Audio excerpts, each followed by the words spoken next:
Jean-Luc Romero a annoncé le décès brutal de son mari, Christophe Michel Romero, en début de semaine. Après des jours d'absence, il sort du silence pour rendre hommage à leur combat commun. Play current time minuit, duration time minuit, remaining time minuit, stream type live loaded, 0% progress, 0% minuit, full screen minuit, mute playback rate, un subtitles off, captions off, chapters raters undefined. La nouvelle a bouleversé de très nombreux internautes. Qu'ils aient croisé la route de Jean-Luc Romero, élu du 12e arrondissement de Paris, ou de son mari, ou qu'ils connaissent simplement leur lutte quotidienne, les internautes ont été très nombreux à réagir à l'annonce de la mort de Christophe Michel Romero. Le jeune homme de 31 ans s'est éteint brutalement en début de semaine, comme l'a annoncé Jean-Luc Romero via son compte Twitter. Mon mari si cher, Christophe Michel, est mort subitement. Il était toujours souriant, aimant, au service des autres.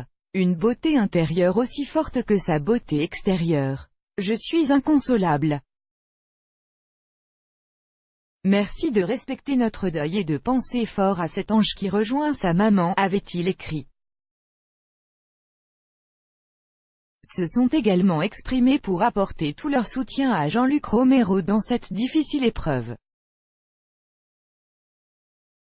Militants acharnés pour les droits des homosexuels et le rejet des stéréotypes, Jean-Luc Romero et son mari œuvraient également au quotidien pour le droit à mourir dans la dignité. À travers leur association, l'ADMD, ils ont sillonné la France ensemble ces 6 dernières années pour partager leur message, expliquer leurs convictions et faire bouger les pouvoirs publics sur la question de la fin de vie. Ce combat qui était le leur, Jean-Luc Romero ne pouvait pas l'abandonner.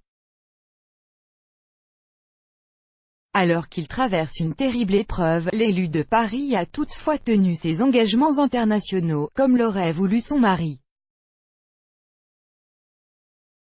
Sur Facebook et Twitter, après plusieurs jours d'absence, Jean-Luc Romero a posté une photo de lui, à l'île Maurice, où il est le parrain de la Gay Pride.